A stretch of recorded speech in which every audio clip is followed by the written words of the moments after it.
okay. Come back again, we can discuss. You're raised a certain way, and then like, are you believing this because you actually do, or because they've been taught it, or this? I just feel like Definitely. for sure. What's your name? Meredith. Meredith. My name is Subboor. Meredith, the thing is... I don't know. I want to have go. Oh, no, that's fine.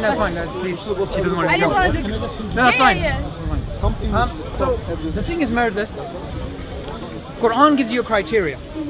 And that criteria, I think, is a criteria that human beings can agree with. They may not agree with the Quran, but they can agree with the criteria.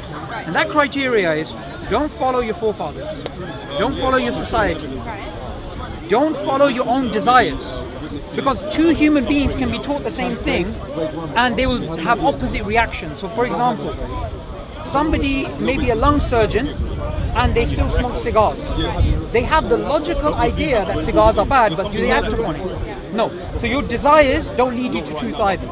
So the Quran says society doesn't lead you to truth. Your desires don't lead you to truth. The only thing that leads you to truth is your sound intellect and what's within you. The Quran speaks about human nature, that human beings want to connect to something greater. Some of the best experiences that we as human beings have is when we see a waterfall, when we see the night sky. You can play on your phone all day, you can be on WhatsApp, you can watch, Dunkirk, you can see films. There's nothing that's more hair-raising for the human being than seeing something that's greater than us, seeing something that's more sublime. That's part of human nature. And what the Quran says is, if you want to connect to God, then look into nature. Because nature is the book of God. When I look at the human body, I think to myself, how can someone study this and not be in awe? I just recently bought an iPhone 7, right? I was so happy. I got it 1 day, 2 days, 3 days later, I was like, just another phone? Just another phone? But, the human body, I have blood running through my body right now, right? And in my veins, in my capillaries, there's blood. If there's leakage in my body somewhere, what happens? I can die. I can have blood clots, right? Yet there is a leakage in my body and your body right now. It's in all human bodies. And the leakage is in your brain. There is a small part of the blood which comes out and drops into a part of your brain which is tested for toxins all the time. So if you manage to eat something which is bad for you, your body will react because it will test that you have just eaten a toxin. Now that is phenomenal. Your kidneys, it does amazing chemical analysis which the best labs in the world can't do.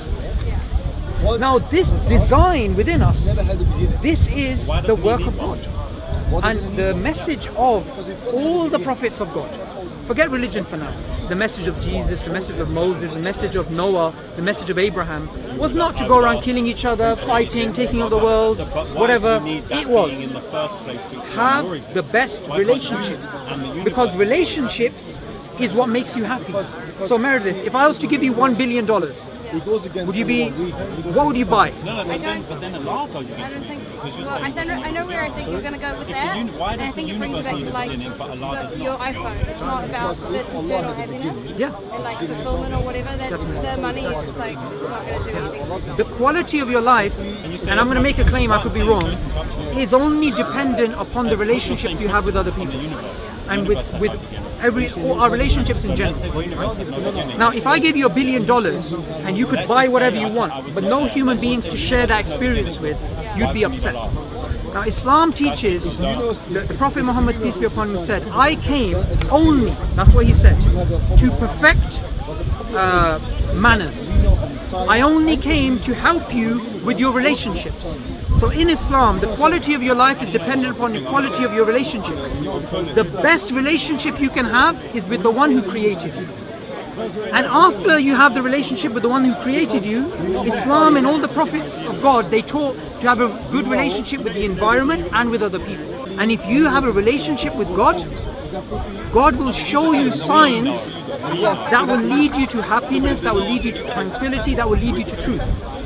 We as Muslims, we don't believe in blind belief.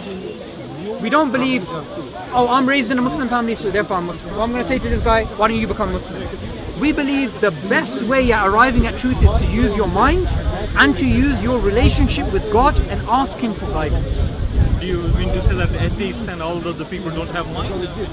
That's a good question. The thing is, I can be rushed. You know what, in this country, you sound like you're from Australia. No, New Zealand. New Zealand, there you go. Sorry about that. Now, you know, in this country, if you go buy a cigarette packet, it has a really horrific picture. I don't know if you've seen it. Yeah. Right? Now, those people who are smoking cigarettes, do they not know it's bad for them? They do know it's Say bad for they're them. living under a rock if they didn't. So, logic doesn't mean it's going to affect your behavior. It's about your heart. And the Quran says, on the day of judgment, the only person that will be saved is the one who has a sound heart. A sound heart will always lead you to God and will always lead you to truth. But the things which cloud the heart is society, is other people, is our own desires, is our own sins.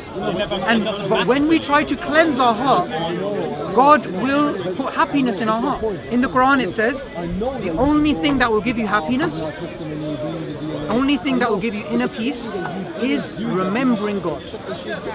Remembering God is not, you could be walking around Meredith, just walking out of Speaker's Corner, and you could look at the trees and think to yourself, every single tree has a cell, and every single cell has more information than all the books in the world.